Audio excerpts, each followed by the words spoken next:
जय हिंद दोस्तों, यूपीएससी हिंदी के इस ऑनलाइन प्लेटफॉर्म पे आप सभी का स्वागत है। आज जो मॉडर्न हिस्ट्री का जो हमारा लेक्चर चल रहा है यूपी पीसीएस प्रीलिम्स 2023 के लिए, उसमें आज कुछ गवर्नर जनरल जो इम्पोर्टेंट हैं, जहां से पीसीएस में हर वर्ष 2 से 3 प्रश्न पूछे जाते हैं, है ना, मॉडर्न हिस्ट्री में। देखिए, मॉडर्न हिस्ट्री पढ़ना क्यों इम्पोर्टेंट है, थोड़ा सा आज मैं आपको बताता हूँ। देखिए, मॉडर्न हिस्ट्री, देखिए जियोग्राफी का क्या है ना, सिलेबस अनलिमिटेड है। एंशियंट हिस्ट्री, मेडल हिस्ट्री का सिलेबस अनलिमिटेड है, लेकिन जो मॉडर्न हिस्ट्री का सिलेबस है ना, अगर आपने अच्छे से पढ़ लिए तो 8 से 10 प्रश्न आते हैं मॉडर्न हिस्ट्री के, वो पूरे के पूरे प्रश्न निकल जाएंगे आपके, है ना। 8 से 10 प्रश्न जो आते हैं वो पूरे सॉल्व हो सकते हैं, क्योंकि इसका जो सिलेबस है ना मॉडर्न हिस्ट्री का, वो अनलिमिटेड नहीं है ना। मॉडर्न हिस्ट्री का जो सिलेबस है वो बहुत ही लिमिटेड है। मतलब अगर आपने कुछ फैक्ट्स कवर कर लिए तो बहुत आसानी से 8 से 10 क्वेश्चन निकल जाएंगे।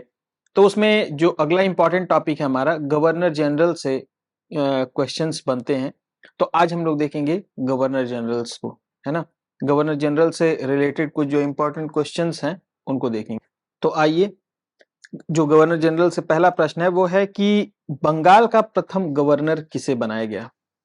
बंगाल का प्रथम गवर्नर किसे बनाया गया। और मैं कंफ्यूजन भी आपका एक दूर कर दूं, है ना। बहुत सारा कंफ्यूजन रहता है इस टॉपिक को लेके लोगों में कि यहाँ पूछा है बंगाल का प्रथम गवर्नर, ये बात गौर से देखिए। और दूसरी जगह पूछा हुआ है बंगाल का प्रथम गवर्नर जनरल, ये दोनों अलग अलग हैं, ठीक। फिर पूछता है भारत का गवर्नर जनरल, तो ये तीनों चीजें अलग अलग हैं, ठीक ना। तो अभी हम लोग देखेंगे बंगाल का प्रथम गवर्नर किसे बनाया गया। तो इसका जो आंसर है वो है, आंसर जो है वो है रॉबर्ट क्लाइव, ठीक ना, रॉबर्ट क्लाइव।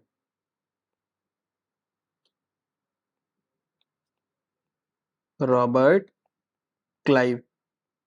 और चलिए, ये तो हो गया आंसर कि बंगाल का प्रथम गवर्नर जनरल रॉबर्ट क्लाइव को बनाया गया। लेकिन रॉबर्ट क्लाइव को ही क्यों बनाया गया, ऐसी कौन सी जो है उसके अंदर क्या मतलब एलिजिबिलिटी थी, या क्या क्वालिटी थी उसके अंदर, क्या टैलेंट था जो उसको ही बनाया गया। समझें इस बात को, बहुत सारे उसने कार्य किए।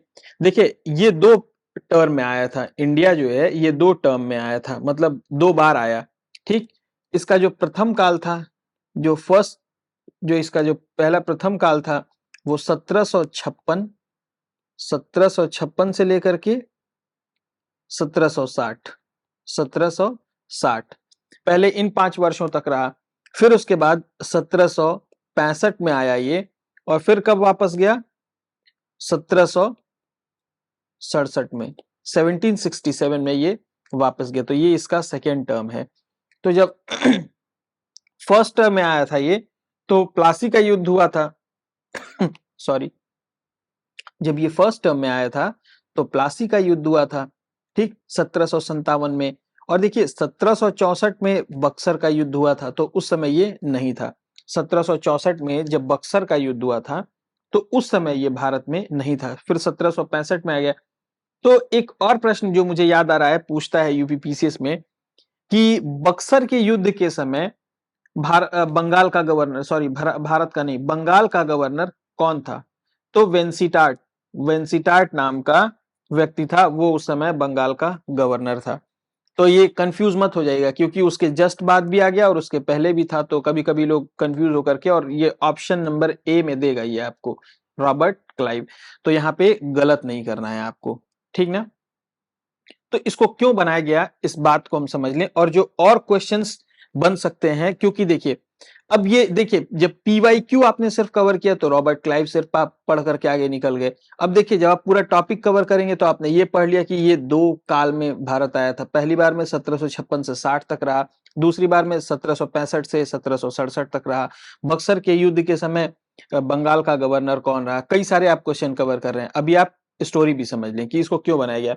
हुआ क्या, भारत में अंग्रेजी कंपनी सर्वप्रथम अपना जो सत्ता स्थापित की वो कहाँ की, बंगाल में की, ठीक है ना। सर्वप्रथम अपनी सत्ता बंगाल में स्थापित की, और फिर प्लासी की विजय के बाद रॉबर्ट क्लाइव को बंगाल का गवर्नर बना दिया गया था, ठीक, बंगाल का गवर्नर बना दिया गया। और उसके बाद जब बक्सर के युद्ध में अंग्रेजों की विजय हुई, तो ये माना गया कि जो बेस है वो रॉबर्ट क्लाइव के ही वजह से वो तैयार हुआ था, है ना। तो रॉबर्ट क्लाइव को इंग्लैंड के मतलब हित में, ब्रिटेन के हित में इनको भेजा जाना चाहिए रॉबर्ट क्लाइव को दोबारा।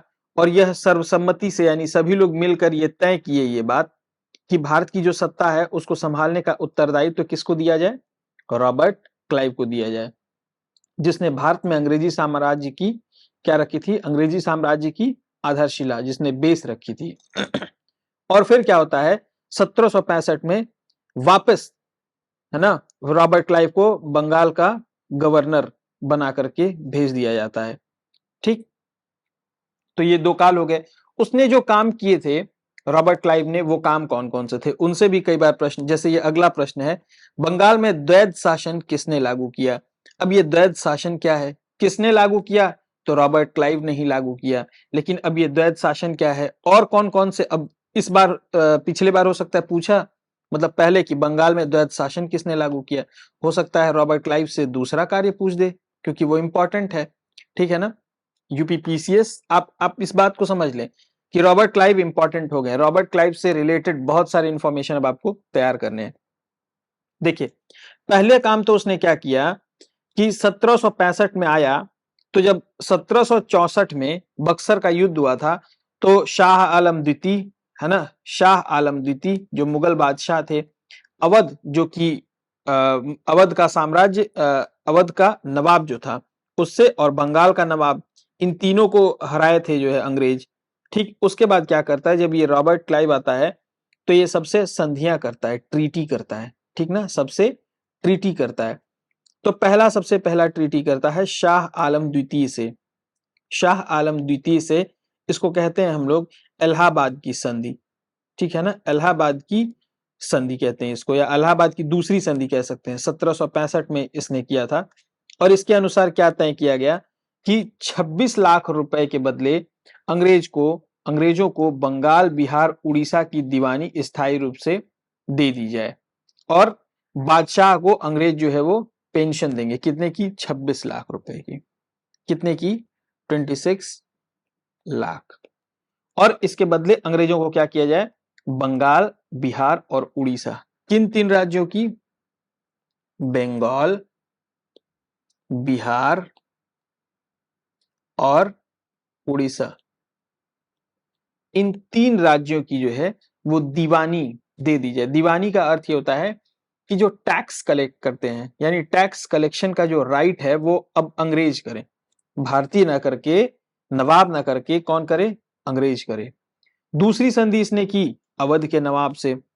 दूसरी संधि इसने किससे की, अवध के नवाब से की। ठीक, कौन था अवध का नवाब, शुजाउद्दौला। ठीक है ना, शुजाउद्दौला। और जो शुजाउद्दौला से किया इसने इलाहाबाद की संधि, उसको कभी कभी कहते हैं इलाहाबाद की प्रथम संधि। जो शाह आलम द्वितीय से किया गया था, तो कभी अगर ये आए कि इलाहाबाद की दूसरी संधि किसके किसके मध्य हुआ, तो किसके किसके मध्य हुआ, मतलब ब्रिटिश या रॉबर्ट क्लाइव और शाह आलम द्वितीय। लेकिन अगर प्रथम संधि आए तो कौन, अवध के नवाब से किया गया। और इसमें शर्त क्या रखी गई कि कंपनी के सैन्य व्यय के लिए 50 लाख रुपए और चुनार की जागीर दे दी जाए।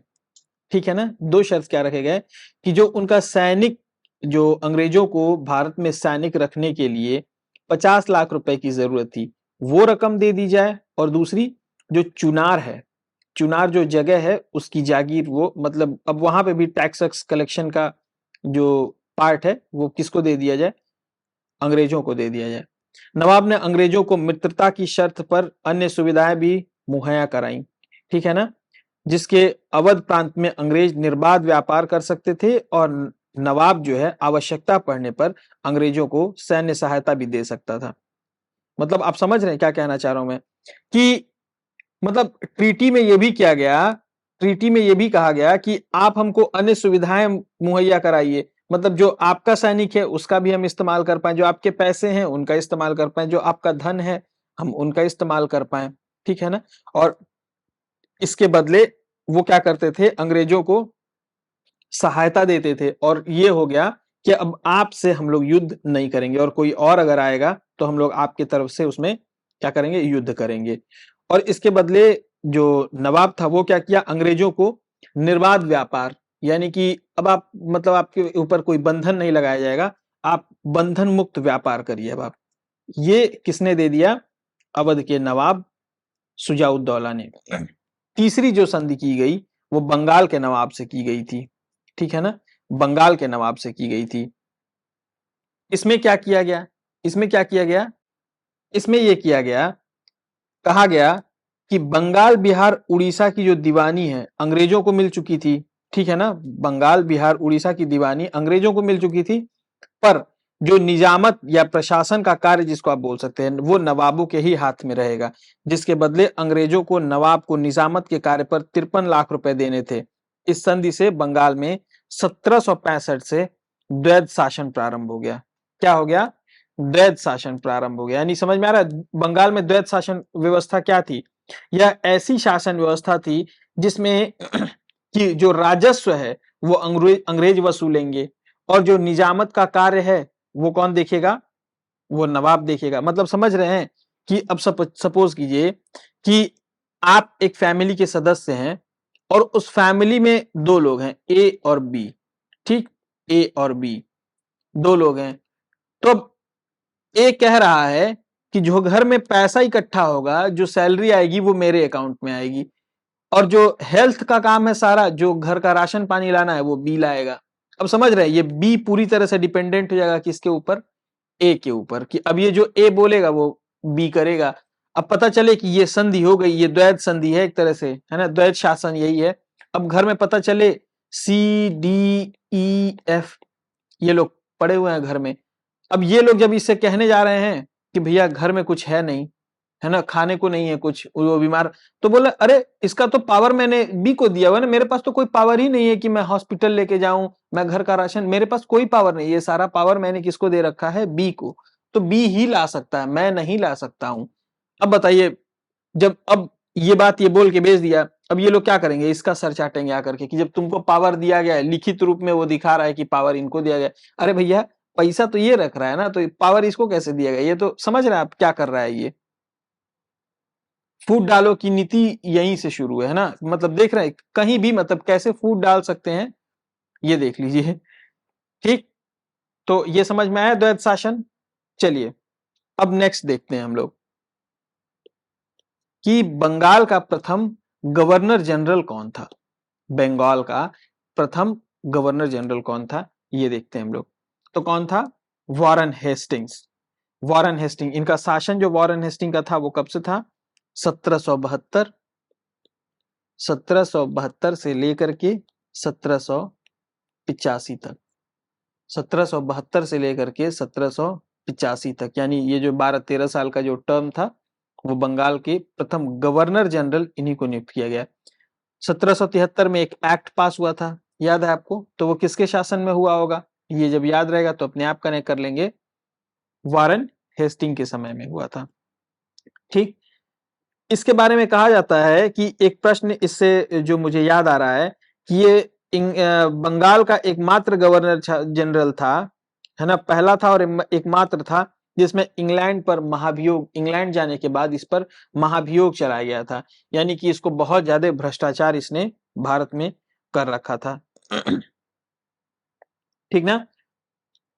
इसने एक और काम क्या किया था, जो ये द्वैध शासन ये लगाए थे ना, ये द्वैध शासन जो रॉबर्ट क्लाइव ने लगाया था, उस द्वैध शासन को इसने समाप्त कर दिया, इस द्वैध शासन को इसने क्या किया, समाप्त कर दिया, है ना।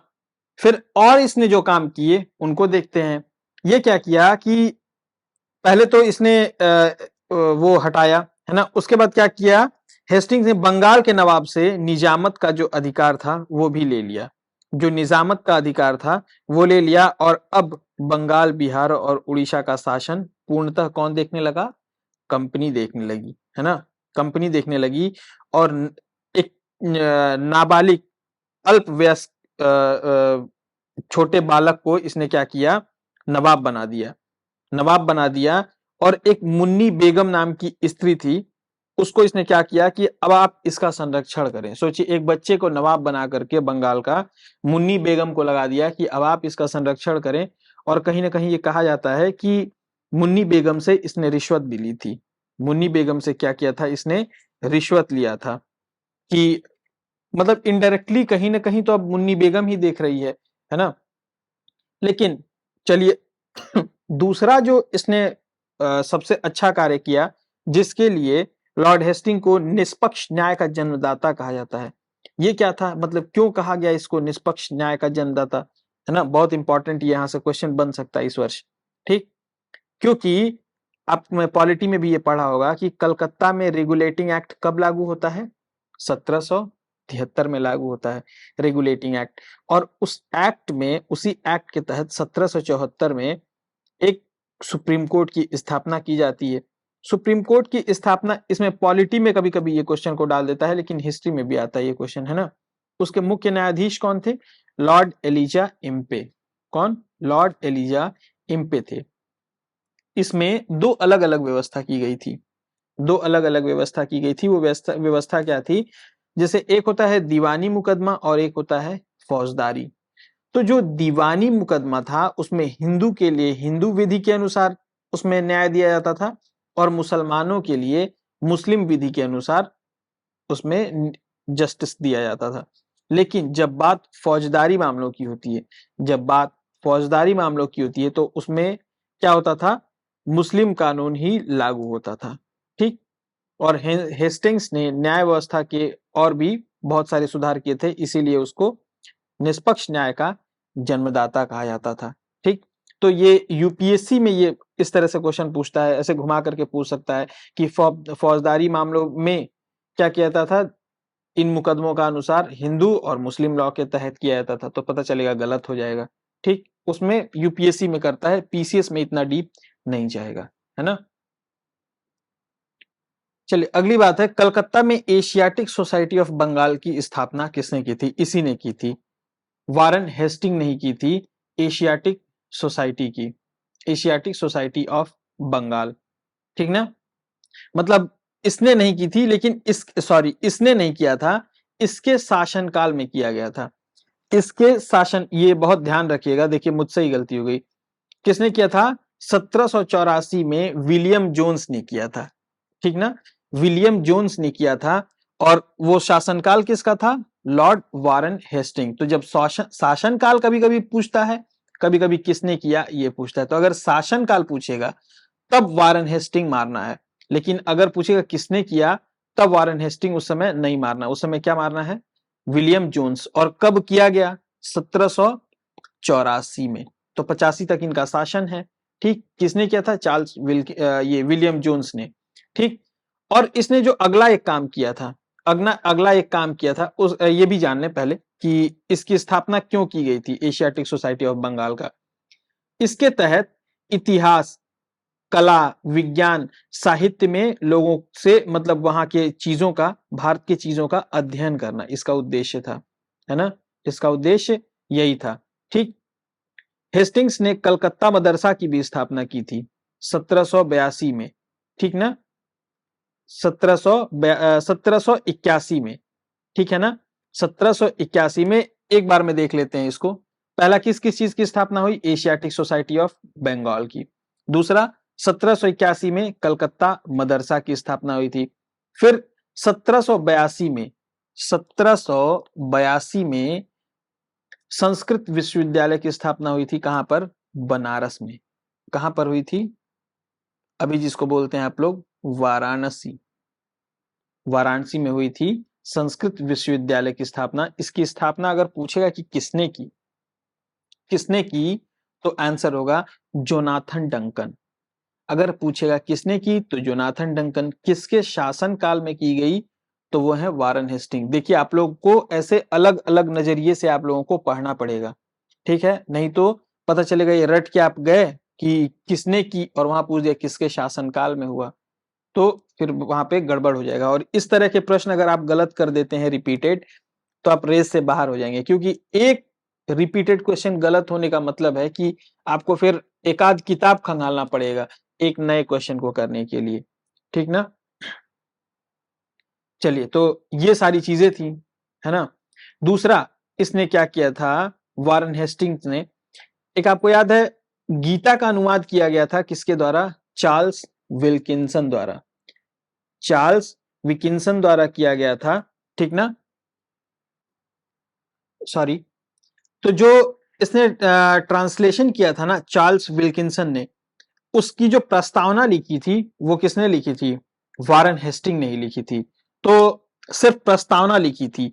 अगर आएगा कि उसका ट्रांसलेशन किसने किया तो नाम होगा चार्ल्स विल्किंसन।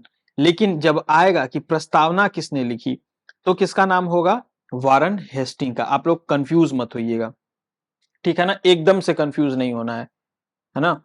ये देखिए बहुत मतलब इंपॉर्टेंट टॉपिक चल रहा है और इसीलिए मैं आपको क्वेश्चन के अप्रोच से पढ़ाते जा रहा हूं, ताकि आप अगर नहीं भी टेस्ट लगा पा रहे हैं जो लोग, कम से कम उनमें एक पढ़ने का जो अप्रोच है वो डेवलप हो, ठीक ना?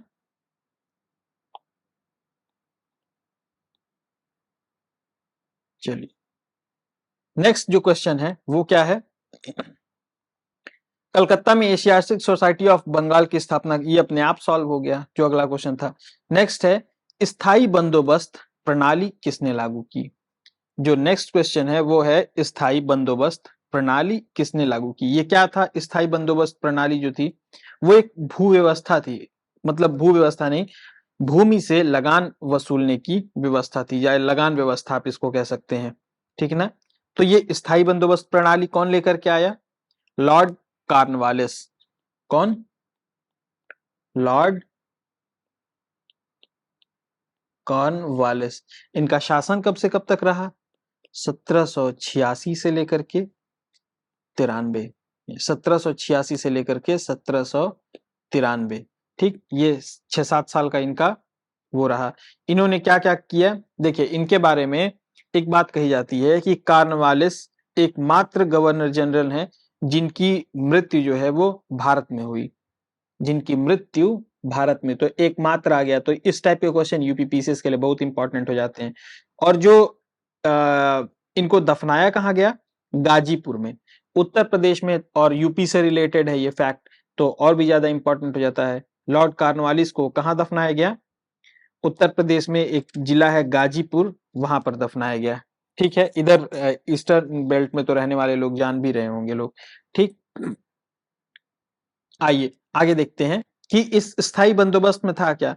इस व्यवस्था में जमींदार को भूमि का मालिक बना दिया गया, उसे यानी कि जो जमींदार हैं उन्हें ही भूमि का मालिक माना जाने लगा, और उन्हें लगान वसूलने का अधिकार दे दिया गया। क्या किया गया? उन्हें लगान वसूलने का अधिकार दे दिया गया, और बदले में एक निश्चित रकम कंपनी को वो देते थे। परंतु यह व्यवस्था कृषकों के आधिकारिक मतलब आधिकारिक शोषण का कारण भी बनी। आप समझिए इस बात को कि मतलब समझिए कोई कृषक की एक भूमि है, सबकी अलग अलग भूमि है।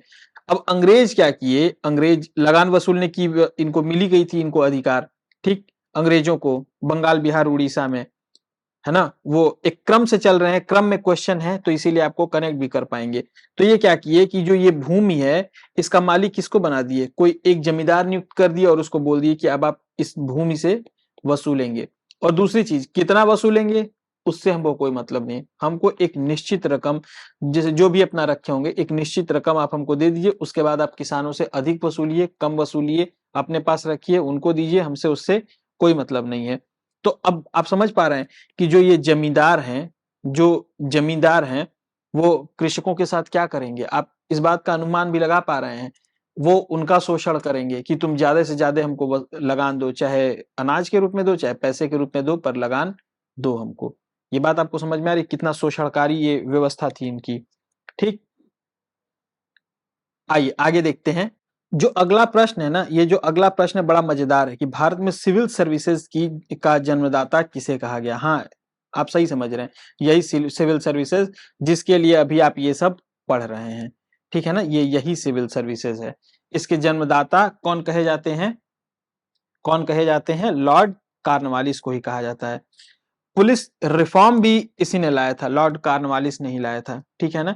इसे पुलिस सेवा का जन्मदाता भी माना जाता है, इसे सिविल यानी आईएएस का भी जन्मदाता, आईएएस आईपीएस जो दोनों हैं, उसका जन्मदाता किसको माना जाता है?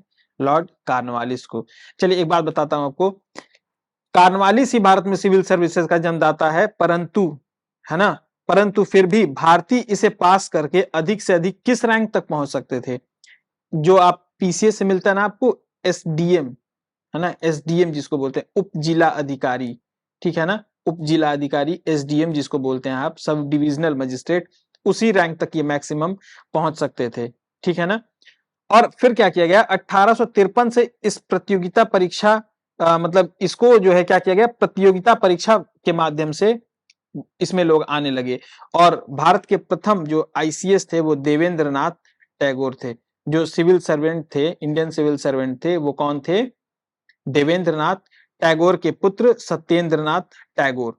देवेंद्र नाथ टैगोर नहीं, है ना, देवेंद्र नाथ टैगोर के पुत्र सत्येंद्र नाथ टैगोर, है ना। और जो दूसरे बने वो कौन थे? सुरेंद्र नाथ बनर्जी। कभी कभी इनसे भी प्रश्न आ जाता है, जो दूसरे बने वो सुरेंद्र नाथ बनर्जी। लेकिन हुआ क्या, सुरेंद्र नाथ बनर्जी को जातीय भेदभाव कुछ हो गया, मतलब जातिगत भेदभाव, कुछ लड़ाइयां होने लगी, कुछ विरोध होने लगा, और उसके कारण इनको क्या किया गया, कलेक्टर के पद से तुरंत हटा दिया गया। और इसी से नाराज होकर के जो सुभाष चंद्र बोस थे हमारे, है ना, जिनका चयन आईएएस में हुआ था, इंग्लैंड जाकर दिए थे, आईएएस में उनका सिलेक्शन हुआ था, और इसी बात पर नाराज होकर के वो अपना पद त्याग दिए अपना, ठीक है ना, अपना पद क्या किए, वो त्याग दिए। ठीक, इसके बाद 1923 से यह भारत में भी प्रतियोगिता शुरू हो गई। आईएएस का एग्जाम 1923 से भारत में भी होने लगा, ठीक, और तब से प्रत्येक वर्ष होता है, तभी से ये प्रत्येक वर्ष होता चला आया है। पहले इसमें जो एज थी वो कितनी थी, एज लिमिट मिनिमम कितनी थी, 23 ईयर्स थी। फिर बाद में कितनी कर दी गई, 19 ईयर्स। ठीक, अभी कितनी है, मिनिमम एज 21 ईयर्स है, ठीक है ना। अब इसमें क्या किया गया, अब तो बाकी इस समय का तो कुछ बताने की आप लोगों को जरूरत है नहीं, बाकी तो सब आप लोग जानते ही हैं। ठीक, इसने अगला भी एक काम किया था, दास जो दासी होते थे, दास दासी, उनको जो है निर्यात किया जाता था, यानी ह्यूमंस को क्या किया जाता था, ह्यूमन को ही मतलब एक्सपोर्ट किया जाता था, ठीक है ना, ह्यूमन ट्रैफिकिंग जिसको बोलते हैं आप लोग। तो उस पर इसने जो है रोक लगाया, ठीक, उस पर भी इसने क्या किया, रोक लगा दिया। चलिए, जो नेक्स्ट क्वेश्चन है वो हमारा है, अहस्तक्षेप की नीति किसने लागू की? तो क्या थी ये अहस्तक्षेप की नीति, हम लोग ये देखते हैं। तो ये जो अहस्तक्षेप की नीति थी वो लेकर आया था कौन? Sir John Shore. Sir John Shore लेकर के आया था। ठीक, ये सर जॉन शोर किस से किस पीरियड तक था? 1793, कॉर्नवालिस के बाद आता है, 1793 से 1798 तक, 1793 से लेकर के 1798। और इसके तहत क्या हुआ, इसका मानना था कि ना हम किसी को मित्र बनाएंगे और ना हम किसी को शत्रु बनाएंगे, ठीक ना। इसका क्या मानना था कि ना हम किसी को मित्र बनाएंगे, ना ही हम किसी को शत्रु बनाएंगे, क्योंकि उनका जो उद्देश्य था वो क्या था, सिर्फ साम्राज्य का विस्तार करना नहीं, बल्कि क्या था, व्यापार करना, व्यापार, ट्रेड करें, प्रॉफिट मिले, पैसे अर्न करें और उसको कहां भेजें, इंग्लैंड। इनका कोई उद्देश्य ये नहीं था कि वो भारत में अपना साम्राज्य विस्तार करें, ठीक है ना। और इसी नाते इसने क्या किया था, मराठाओं के विरुद्ध अपने मित्र हैदराबाद के निजाम को किसी भी प्रकार की सहायता देने से इनकार कर दिया था। जो इसका मित्र था, हैदराबाद के निजाम से इसकी मित्रता थी, लेकिन फिर भी उसने उसको सहायता देने से एकदम मना कर दिया, और राजपूत राज्यों से भी अपनी सेनाएं क्या की, इसने हटा ली। ठीक, तो ये रहे सर जॉन शोर। इसके बाद जो अगला प्रश्न है वो है, सहायक संधि स्वीकार करने वाले राज्यों का क्रम क्या है? सहायक संधि स्वीकार करने वाले जो राज्यों का क्रम क्या है वो हम लोग देखते हैं। आइए, तो अभी हम लोग जो है क्रम भी देखते हैं। पहले हम लोग क्रम देखते हैं, फिर हम लोग देखेंगे सहायक संधि क्या था, कौन लेकर के आया था। ये वेलेजली लेकर के आए थे, इनसे पहले डुप्ले लेकर के आए थे, लेकिन अभी जब ये पूछा जाता है तो इसका नाम ये कौन लेकर के आया था, वेलेजली। वेलेजली वेलेजली जो है, वेलेजली जो है वो भारत के कब से कब तक गवर्नर रहते हैं? इनका अगर स्पेलिंग लिखा जाए तो ऐसे, WELLESELY, वेलेजली, ऐसे, वेलेजली नहीं, ठीक ना, वेलेजली।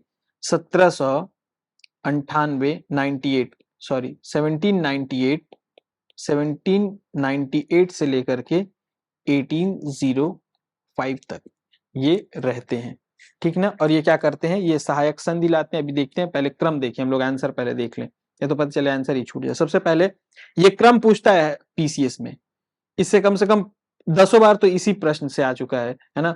सबसे पहले हैदराबाद है, हैदराबाद कब, 1798। फिर उसके बाद मैसूर, मैसूर कब, 1799। फिर इसके बाद तंजौर,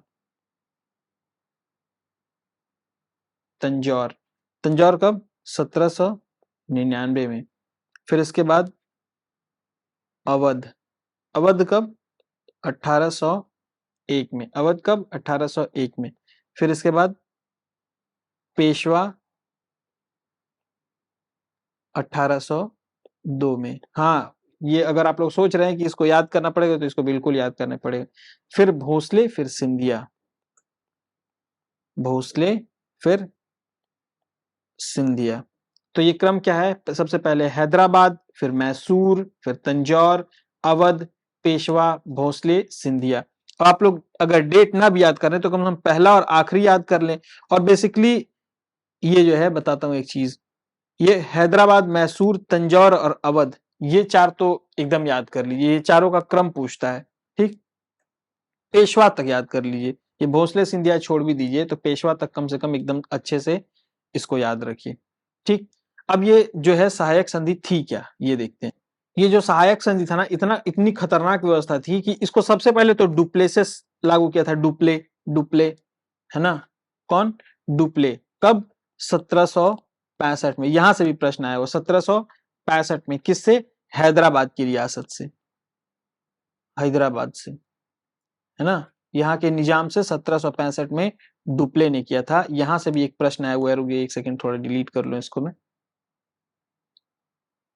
और दूसरी चीज कि इसमें हुआ क्या, औपचारिक रूप से भारत में इस प्रणाली को विकसित इसी ने किया आकर के बाद में। इस प्रणाली के तहत क्या किया गया, भारत के राज्यों के लिए, है ना, भारत के राज्यों में क्या किया गया कि इसने कहा कि देखिए, हमारी जो सेना है वो आपकी सुरक्षा करेगी। इसने कहा हमारी सेना आपकी, आपके राज्य की सुरक्षा करेगी। लेकिन हुआ क्या कि सुरक्षा के बदले जो है, सुरक्षा न दे करके ये क्या करती थी, जासूसी करती थी। एक तरह से ये, अब पता चले आपके घर में कोई कहे कि, मतलब ए और बी पर्सन है, ठीक, इसको ऐसा समझिए। ए कह रहे हैं कि मैं आपके घर की सुरक्षा करूंगा, है ना। और यहाँ पे अपना कोई A1, कोई अपना एक आदमी यहाँ पे क्या करते हैं, ये लगा देते हैं। तो ये आपके घर की सुरक्षा तो करेगा, लेकिन घर में इस तरह से घुसा रहे कि ये जासूसी भी करे और इनको सब बताए कि आपके घर में पैसे कितने हैं, आपके घर में पैसा कौन कमा रहा है, किसकी सैलरी कितनी आती है, कब आपके घर में कोई नहीं रहता है, कब रहता है, ये सारी चीजें ये इनको क्या करेगा, बताता रहेगा। तो अब क्या होगा, आपका घर क्या होगा, कहीं ना कहीं कमजोर होता चला जाएगा। आपके घर की स्थिति क्या होगी, कहीं ना कहीं कमजोर होती चली जाएगी। तो इससे समझ में आ रहा है कि ये बहुत कपटी टाइप के लोग थे, है ना, हमेशा षड्यंत्र करते रहते थे कुछ भारत के खिलाफ, कि क्या किया जाए कि इनका कुछ, मतलब भारतीयों का गड़बड़ किया जाए कैसे करके। तो अब समझ में आ रहा है कि अब कौन कौन से राज्य इनका शिकार हो गए थे, यानी ये हैदराबाद, मैसूर, तंजौर, अवध, पेशवा, इन सब को इसने क्या किया, बर्बाद किया, ठीक। तो आज का जो है टॉपिक यहीं तक। Next topic, Bengal tenancy act किस वर्ष लागू हुआ, तो देखेंगे हम लोग ये बंगाल टेनेसी एक्ट क्या है। तो आज हमने कौन कौन से प्रश्न कवर किए, बंगाल का प्रथम गवर्नर किसे बनाया गया, द्वैध शासन किसने लागू किया गया, प्रथम गवर्नर जनरल कौन था, प्रथम गवर्नर जनरल कौन था, एशियाटिक सोसाइटी ऑफ बंगाल की स्थापना किसने की, स्थायी बंदोबस्त किसने लागू की, स्थायी बंदोबस्त क्या था, सिविल सर्विसेज का जन्मदाता किसे कहा जाता है ना, अहस्तक्षेप की नीति क्या थी, कौन लेकर के आया, सहायक संधि क्या थी, इसके क्या नुकसान थे, है ना। देखना नाम किस तरह का है, सहायक संधि, हम आपकी सहायता करेंगे। लेकिन होता क्या था असली में कि इनकी जो विदेश नीति है वो भी यही तय करने लगे कि किससे लड़ना है, किससे नहीं लड़ना है, ठीक। तो आज के लिए इतना ही। इस चैप्टर से रिलेटेड आप लोग क्वेश्चंस जरूर लगाइएगा, ठीक, और फिर देखिएगा, क्योंकि भाई तौलिए तो बिल्कुल एकदम तौलना चाहिए कि मैं आपको पढ़ा रहा हूं, अगर मैं आपको देखिए गलत पढ़ा रहा हूं तो मैंने आपके क्या किए, 30 से 35 मिनट मैंने आपके बर्बाद कर दिए। और अगर टॉपिक से रिलेटेड पढ़ाया है तो यानी वो सही है ना, यूटिलाइज। तो आप मुझे चेक तो कीजिए कि आप जो मुझे अपना 35 मिनट दे रहे हैं वो सही दे रहे हैं या नहीं दे रहे हैं, या मैं आपको बेवकूफ बना रहा हूं, इस बात की जांच तो कीजिए, ठीक ना। तो आज के लिए इतना ही, चलिए जय हिंद।